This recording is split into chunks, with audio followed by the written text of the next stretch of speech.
Hey, third grade, this is your last little reminder of things that we covered over on pronouns in this chapter because tomorrow you have a test that covers pronouns. Um, Remember that pronouns are words that take the place of a noun, so they're not a noun. We call them a pronoun. I, you, me, he, she, we, it, they, them, us, you. Right? Those are pronouns.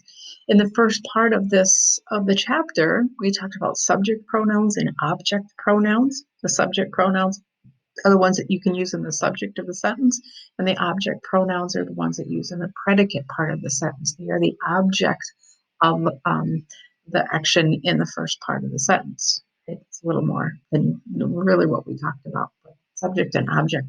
Then there was the thing with you and I. How sometimes, I mean, you especially, how sometimes you can be a subject pronoun and you can be an object pronoun, right? If any of this doesn't sound familiar to you, definitely need to go back and take a look at these. Right?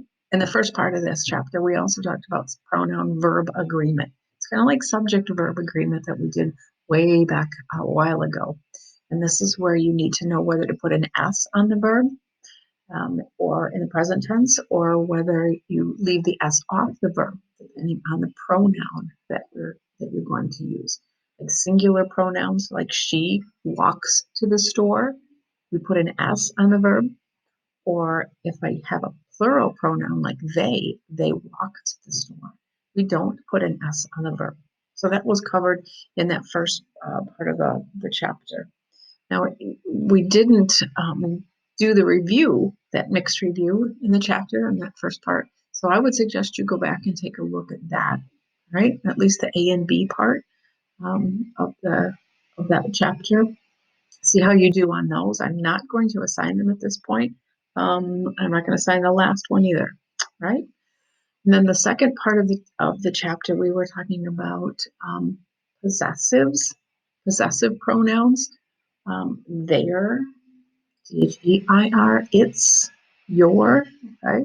Those were some of the important things that we covered on the second part of the chapter. And then we talked about contractions and not the ones with just not, but the pronoun contractions like it is, it's, we are, we're, it will, it'll. I know that one sounds like a funny one, it'll. And making sure that you're using the correct possessive pronoun and not the contraction. Like there, their, and they''. The its is your possessive. It apostrophe s is your contraction, and then the your is the pronoun, and possessive pronoun, and then you apostrophe re, and that is your contraction from you are. So that's just kind of briefly what we covered in this chapter on pronouns.